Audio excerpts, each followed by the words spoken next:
Good morning everyone. আজ 26 জুলাই আর আজ আমার বার্থডে।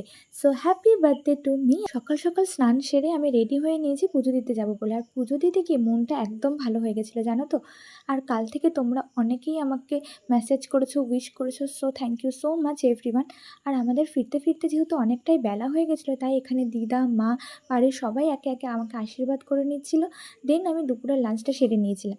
আর লাঞ্চে ছিল 5 রকম ভাজা, ভাত, চিকেন, ইলিশ মাছ, দই, মিষ্টি, চাটনি, পাঁপড় আর দিদার হাতের বার্থডে স্পেশাল পায়েস। দেন বাড়ির সকলের সাথে বিকালবেলা রাত্রেবেলা কেক কাটিং করে আমার বার্থডের দিনটা আনন্দ মজা করে একদম দারুণভাবে কেটে গেল। আর হ্যাঁ, তোমরা যারা যারা এখন আমার চ্যানেলটাকে সাবস্ক্রাইব করোনি তারা ঝটপট আমার চ্যানেলটাকে সাবস্ক্রাইব করে নাও। আর অনেক অনেক বেশি বেশি করে কমেন্ট করো। So that's for today. See you in the next blog. Till then by.